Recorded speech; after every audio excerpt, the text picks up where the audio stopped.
Alors, bonsoir tout le monde. Bienvenue à la consultation publique sur deux projets de règlement que nous avons ce soir, le 1820-23 et le 1821-23. Je vais signaler la présence des gens en ce moment. Je vais commencer par ma gauche cette fois-là. David. Bonsoir. Mario. Bonsoir. Natalia. Bonsoir. Chantal. Bonsoir, présent. Sylvain. Bonsoir. Joanne. Bonsoir. Et je vais aller complètement à ma droite avec Nancy. Bonsoir, présent.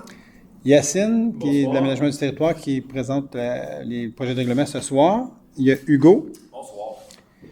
Gilles. Bonsoir, présent. Et Sophie. Présent. Donc, comme je le disais, il y a deux projets de règlement. On va commencer par le 1820-23. Donc, c'est un projet de règlement modifiant le règlement de zonage numéro 1528-17 afin de permettre une hauteur d'étage maximale de 9 dans la zone MS 601. Et là, je te lance la rondelle à toi, Yacine, pour que tu puisses continuer l'explication. Oui, bonjour tout le monde. Merci d'être venu aujourd'hui à la présentation publique pour le projet de règlement 1820-23 et 1821-23. Donc, le premier projet qui est le 1820-23, modifiant le règlement de zonage 1528-17, afin de permettre une hauteur en étage maximale de 9 étages dans la zone MS 601. En gros, on vient d'ajouter la hauteur maximale de 9 étages dans la zone, comme le titre le dit. Et on vient enlever les rapports plancher-terrain et les rapports bâti-terrain, parce que je vous rappelle qu'il y avait eu un projet de règlement de la part, un règlement de la part de la MRC là, qui nous donnait l'option de les enlever, là, puisque ça devenait optionnel. C'est où, MS 600? Ça s'en vient. Avant de parler des zones concernées contiguës et de vous préciser la zone où est-ce qu'elle est exactement, cette optique-là, c'est vraiment afin de favoriser le redéveloppement du centre-ville de la ville de Saint-Constant, en même temps d'aller avec un effet étage par rapport à tout ce qui s'en vient par la suite. Donc, ces modifications viennent dans ce secteur-là pour justifier un peu l'avancement dans le futur par rapport à ce secteur-là, pour créer un dynamisme aussi qui va se suivre là, tout au long des années. Puis, juste pour information, la MS 601 se délimite par la rue Saint-Pierre, chemin de fer, la rivière Saint-Pierre qui est en arrière, et la rue Belle-Rive, comme on voit juste ici.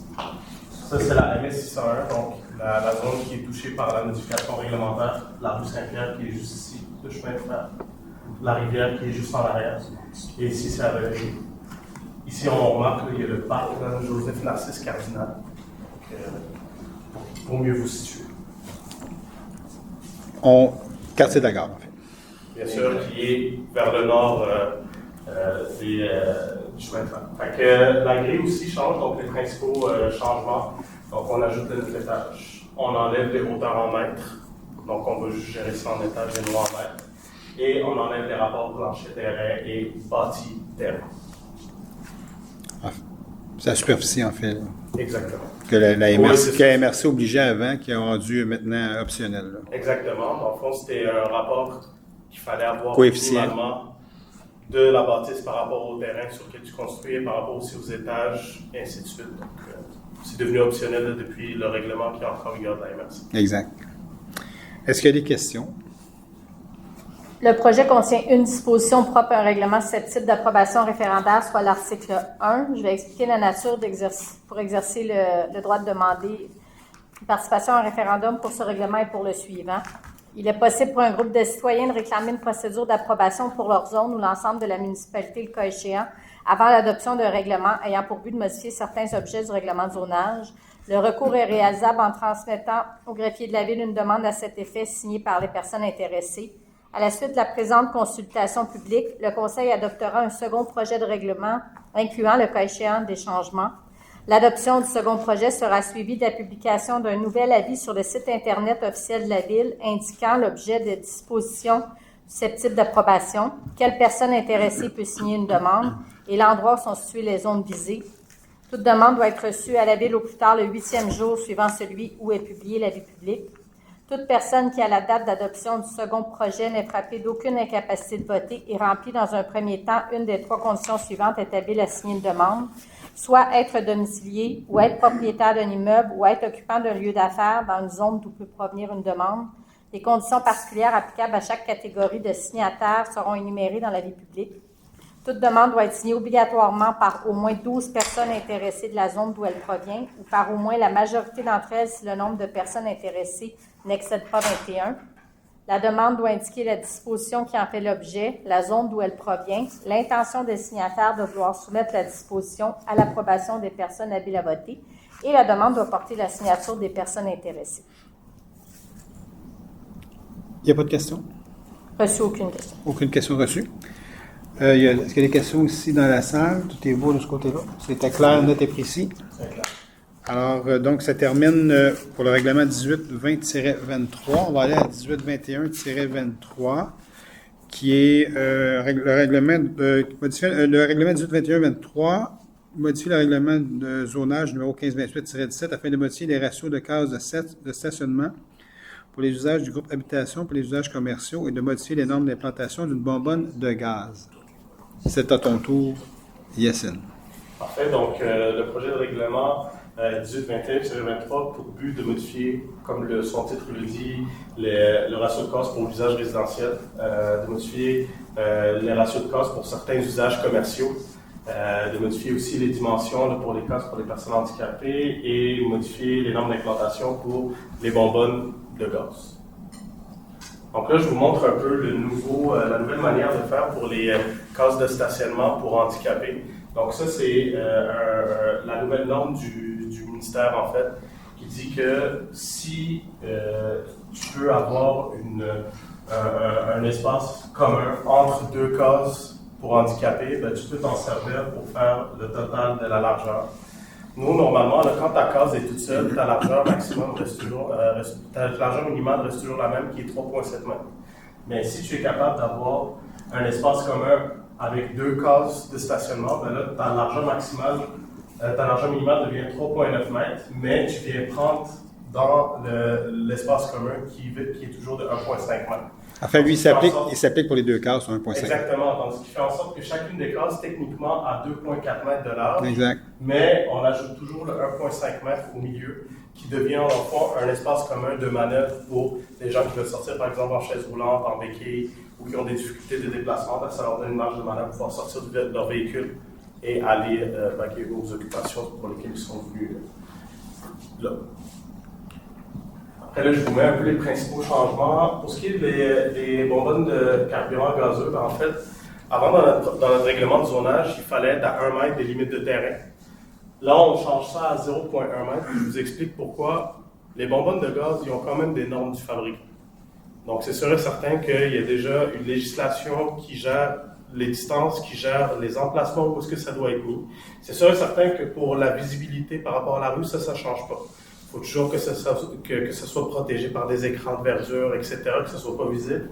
Mais, étant donné qu'on a des normes d'implantation qui, des fois, sont peut-être trop sévères par rapport aux normes du fabricant, ben, on a décidé un peu de se tasser et de laisser les normes du fabricant gérer tout ça, puisque de toute façon, les bonbonnes de gaz, maintenant, je ne sais pas si vous êtes au courant, mais il y a des suivis très constants qui se font. Donc, la personne qui te vend la bonbonne de gaz, la personne qui te fournit la bonbonne de gaz doit s'assurer que tu es conforme aux normes du fabricant et en même temps s'assurer là, que tout est respecté. Ensuite, là, quand on parle des ratios de cases de stationnement, donc pour les 20 logements et plus dans le cadre d'un usage résidentiel, on descend le ratio de cases à 1,2 pour la simple et bonne raison que selon la réalité de la région, là on sait qu'on fait partie de la CMM, donc on est dans la couronne et au fur et à mesure, là, on commence à ressentir la densification chez nous aussi, donc ce qui fait en sorte que les espaces se font moins. Mais par contre, on voit aussi que la plupart des couples aussi n'ont pas forcément 3 autos, etc. Donc c'est sûr et certain qu'avec ce qui s'en vient aussi, avec les normes par rapport aux îlots de chaleur et ainsi de suite, ben, on est arrivé avec cette réduction de cases pour les 20 logements et plus. Par contre, tout ce qui est 20 logements et moins, ça reste à 1,5 cases par logement. Puis, on s'entend, là, c'est principalement aussi du fait que notre zone urbaine là, est presque à 100% en air top. Donc, ce qui fait en sorte aussi que cette modification-là vient nous aider, étant donné qu'on a quand même l'autoroute avec des transports en commun, on a les 2 gares aussi, donc qui peuvent aider par rapport à ça. Après, pour ce qui est du commercial, le principal changement, c'est qu'on vient prendre le ratio pour les centres commerciaux qui avant étaient segmentés en fonction de superficie de bâtisse. Mais là, on prend vraiment toutes les superficies de centres commerciaux. Ça va être au total une case par 30 mètres carrés minimum, ce qui fait en sorte qu'on est un peu plus permissif et qu'on permet aussi d'avoir des centres commerciaux plus facilement sur notre territoire. Si je peux compléter, en fait, ce que Yacine, je le dirais différemment, là, c'est que avant, la manière dont on calculait nos ratios, c'était dans un centre commercial, par exemple, il y a un dentiste, il y a un restaurant et il y a peu importe.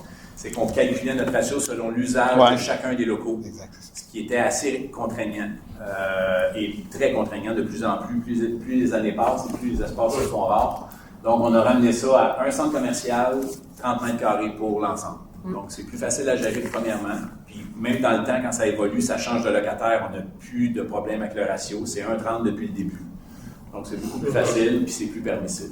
J'imagine qu'on a vérifié par ailleurs, c'est pas mal de demain que c'est fonctionné. Oui, on s'est basé aussi sur ce qui se faisait ailleurs. Puis, on a fait aussi l'exercice par rapport à l'application. Exact. Donc, on s'est rendu compte qu'effectivement, là, comme Hugo disait... Quand ça change de propriétaire, Exactement. d'usage, c'est compliqué. Ben, pour nous, c'est beaucoup plus facile l'application, mais aussi pour le constructeur qui vient, c'est beaucoup plus simple pour lui de bien s'intégrer au milieu. Et non de faire un calcul, je ne peux pas mettre cet usage-là parce que je vais buster, etc., etc. Là, on arrive avec un ratio général. Là, on arrive à encadrer tout le monde là, dans ce qu'il veut là, en termes de commercial, dans son commercial. On transfère aussi, entre autres, la responsabilité du... Ouais. Exactement. Parce que c'est sa responsabilité. Exactement, c'est ce qui doit être normalement. Nous, notre code, maintenant, il est facilement applicable. Après, c'est sûr que c'est le promoteur ou le constructeur qui vient chez nous qui doit s'adapter. Le propriétaire du centre d'achat. Exactement. Est-ce que vous avez des questions? Le projet contient des dispositions propres à un règlement susceptible d'approbation référendaire, soit les articles 1, 2, 3 et 4. C'est tout? C'est tout. OK, d'accord. Il n'y a pas de questions par courriel qu'on a... Non plus. Non plus, d'accord. Pas de questions ici non plus. Alors, ça termine la consultation publique de ce soir qui consistait aux deux règlements qu'on a eu l'explication. Donc, je vous remercie beaucoup. Je vous souhaite une bonne fin de soirée tout le monde. Bye bye, à bientôt.